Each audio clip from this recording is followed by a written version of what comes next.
Channel کو subscribe کر لیں، ساتھ میں لگے گھنٹی کے بٹن کو دبا لیں تاکہ ہمارے آنے والی ہر نئی کہانی کا نوٹیفیکیشن آپ کو بر وقت مل سکے۔ یہ کہانی میری اپنی آپ بیتی ہے۔ اس کہانی کو آخر تک غور سے سنیے گا۔ یہ ایک سچی کہانی ہے۔ اس کہانی کو سننے کے بعد آپ کا دل لرز جائے گا۔ میرا نام سونیا ہے۔ میری شادی کو ابھی تقریباً 5 مہینے ہی گزرے تھے کہ ایک روز میری ساس میرے کمرے میں روتی ہوئی داخل ہوئی اور مجھ سے کہنے لگی، بیٹا تمہارے شوہر کی وفات ہو چکی ہے، صبر سے کام لو۔ ساس کی ایسی بات پر مجھے بالکل یقین نہیں آ رہا تھا۔ جب میں نے اپنی ساس سے پوچھا کہ کہاں ہے میرا شوہر تو مجھے کہنے لگی کہ ہم نے اسے دفنا دیا ہے۔ میں بہت زیادہ حیران ہوئی کہ میری ساس میرے ساتھ ایسا کیسے کر سکتی ہے۔ میں نے اپنی ساس کی باتوں پر اس روز یقین کر لیا۔ میری عمر بھی کچھ زیادہ نہیں تھی۔ خاوند کے جانے کے بعد میں بہت زیادہ پریشان رہنے لگی۔ زندگی گزارنا میرے لیے بہت زیادہ مشکل ہو رہا تھا۔ میرے پاس ابھی کوئی اولاد نہیں تھی۔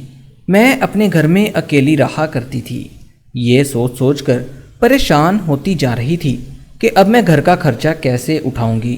مجھے اپنا مرحوم شوہر یاد آنے لگا۔ میں اس کے جانے کے بعد بھی ہر وقت اسی کے بارے میں سوچتی رہتی تھی۔ پھر ایک روز میں نے تنگ آ کر یہ فیصلہ کر لیا کہ میں دوسری شادی کر لیتی ہوں، کیونکہ گھر میں کھانے پینے کے لیے کچھ باقی نہیں رہا تھا۔ میرا گزارا کرنا بہت زیادہ مشکل ہو رہا تھا۔ جیسے ہی میں نے دوسری شادی کرنے کا سوچا، اسی رات میرا شوہر میرے خواب میں آیا اور مجھ سے کہنے لگا کہ میں تمہیں ہرگز دوسری شادی نہیں کرنے دوں گا۔ یہ خواب دیکھتے ہی میں اور زیادہ پریشان ہو گئی۔ ابھی اس بات کو 3 دن ہی گزرے تھے کہ میرا شوہر پھر سے میرے خواب میں آیا اور مجھ سے کہنے لگا، تمہیں پریشان ہونے کی بالکل ضرورت نہیں ہے، میں تمہارے ساتھ تمہارے گھر میں ہی رہا کروں گا۔ مجھے سمجھ نہیں آ رہا تھا کہ یہ سب کچھ کیسے ممکن ہو سکتا تھا، کیونکہ میرا شوہر تو مر گیا تھا۔ مجھے ان باتوں کی وجہ سے اب بہت زیادہ خوف محسوس ہونے لگا۔ میرا گھر کچھ زیادہ بڑا نہیں تھا، لیکن پھر بھی اکثر اوقات مجھے ایسے لگتا تھا جیسے میرے گھر میں کوئی اور شخص بھی موجود ہے۔ میری بے چینی دن بدن بڑھتی جا رہی تھی۔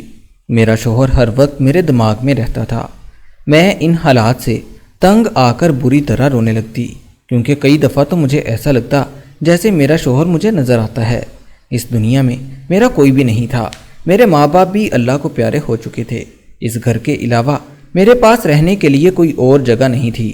جیسے جیسے دن گزرتے جا رہے تھے، میرا شوہر ہر رات میرے خواب میں آنے لگا۔ میرا شوہر اکثر مجھے کہا کرتا تھا کہ تمہیں روتا دیکھ کر مجھے بہت زیادہ تکلیف ہوتی ہے۔ میرا شوہر خواب میں ہی مجھ سے کہنے لگا کہ تم ہرگز مجھے کبھی مت چھوڑ کر جانا اور اس گھر کو چھوڑنے کی غلطی بالکل مت کرنا۔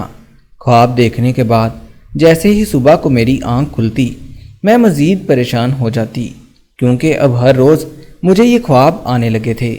میں اسے خواب سمجھ کر اپنے دماغ سے نکالنا چاہتی تھی، کیونکہ خوابوں کا حقیقت سے کوئی تعلق نہیں ہوتا۔ میری بے چینی دن بدن بڑھتی جا رہی تھی۔ میں نے ایک روز سوچا کہ مجھے کسی قاری صاحب سے بات کرنی چاہیے، کیونکہ مجھے اپنے گھر میں بہت زیادہ ڈر لگتا تھا۔ صبح ہوتے ہی میں ایک پیر صاحب کے پاس چلی گئی۔ پیر صاحب کو اپنی ساری حقیقت سے آگاہ کیا۔ پیر صاحب میرے ساتھ میرے گھر آ گئے اور میرے گھر پر بھی نظر ڈالی، لیکن انہوں نے کہا کہ گھر میں ایسی کوئی چیز موجود نہیں ہے۔ انہوں نے مجھے کچھ ایسی چیزیں دی جو میں نے گھر میں لٹکا دینی تھی۔ پیر صاحب سے ملنے کے بعد مجھے کچھ اطمینان نصیب ہوا۔ جیسے ہی میں رات کو سونے کے لیے لیٹی تو مجھے آج بہت زیادہ ڈر لگنے لگا۔ مجھے ایسے لگ رہا تھا جیسے کمرے میں کوئی اور بھی موجود ہے۔ میں نے لائٹ جلانے کی کوشش کی، لیکن میرے اندر اٹھنے کی بالکل ہمت نہیں ہو رہی تھی۔ میری دھڑکن بہت زیادہ تیز ہو رہی تھی۔ مجھے کمرے سے کسی اور شخص کی آوازیں آ رہی تھی۔ ڈر کے مارے میں نے اپنی آنکھوں کو بند کر لیا۔ جیسے ہی صبح ہوئی تو گھر کی ساری چیزیں بھی ادھر ادھر بکھری ہوئی تھی۔ مجھے اس بات کا یقین ہو گیا تھا کہ میرے سونے کے بعد رات کو کوئی یہاں ضرور آتا ہے۔ اب روز مجھے یہی احساس محسوس ہوتا تھا جیسے میرے کمرے میں کوئی اور شخص بھی موجود ہے۔ لیکن میرے اندر اتنی ہمت پیدا نہیں ہوتی تھی کہ میں اسے دیکھ سکوں۔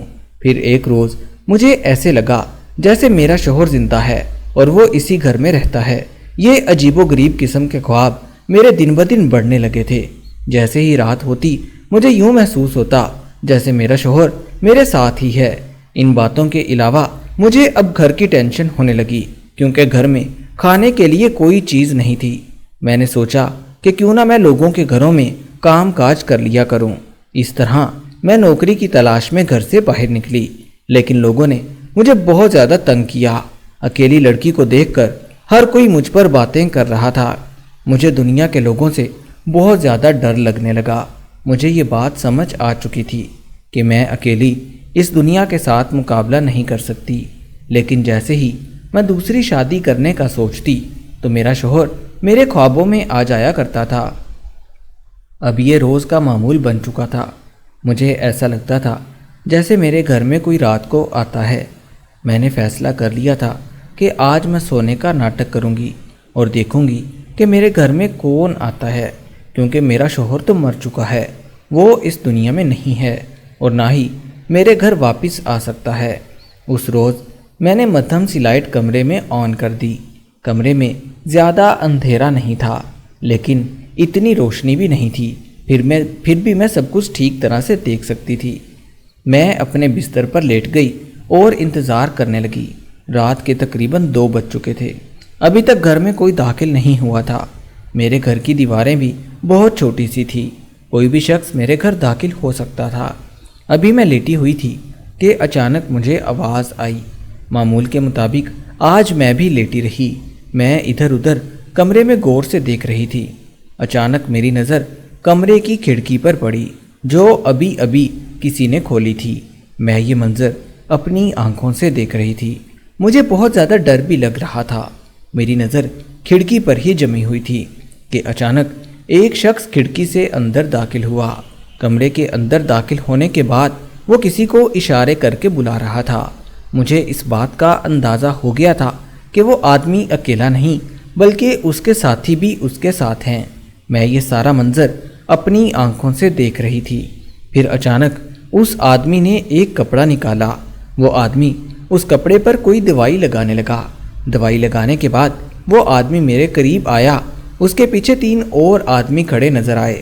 اس نے وہ کپڑا میرے منہ کے سامنے کر دیا۔ شاید وہ دوائی بے ہوش کرنے والی تھی۔ جیسے ہی میں نے وہ کپڑا میری ناک کے پاس کیا، میں نے چلانا شروع کر دیا اور اٹھ کر بیٹھ گئی۔ میں نے شور مچانا شروع کر دیا اور جلدی سے کمرے کی لائٹ بھی آن کر دی۔ میں یہ دیکھ کر حیران رہ گئی کیونکہ وہاں کوئی اور شخص نہیں بلکہ میرا ہی شوہر تھا۔ مجھے دیکھ کر وہ بہت زیادہ گھبرا گیا تھا۔ پریشانی اس کے چہرے سے صاف دکھائی دے رہی تھی۔ میں اپنے شوہر کو دیکھتے ہی بے ہوش ہو گئی کیونکہ وہ تو مر چکا تھا۔ مجھے یقین نہیں آ رہا تھا کہ میرا شوہر کیسے زندہ ہو سکتا ہے۔ جیسے ہی مجھے ہوش آیا، میرا شوہر ابھی بھی کمرے میں ہی موجود تھا۔ میں نے اپنے شوہر کو رنگے ہاتھوں پکڑ لیا تھا۔ میرا شوہر مجھ سے کہنے لگا کہ میں مرا نہیں تھا بلکہ میں تو زندہ ہوں۔ یہ بات سن کر مجھے بہت زیادہ غصہ آیا۔ مجھے ساری بات سمجھ آ چکی تھی۔ میرا شوہر اپنے دوستوں کے ساتھ مل کر مجھے برباد کرنا چاہتا تھا۔ وہ اپنے دوستوں سے بہت زیادہ پیسے بھی وصول کرتا تھا۔ مجھے اب ساری باتیں سمجھ آ رہی تھی۔ میری ساس بھی اس سارے کام میں ملوث تھی۔ میری ساس اور میرا شوہر مل کر خوب پیسے بٹور رہے تھے۔ میرا شوہر میرا ناجائز فائدہ اٹھا رہا تھا۔ وہ روز مجھے بے ہوشی کی دوا دے دیا کرتا تھا۔ مجھے اب ساری بات سمجھ آ چکی تھی۔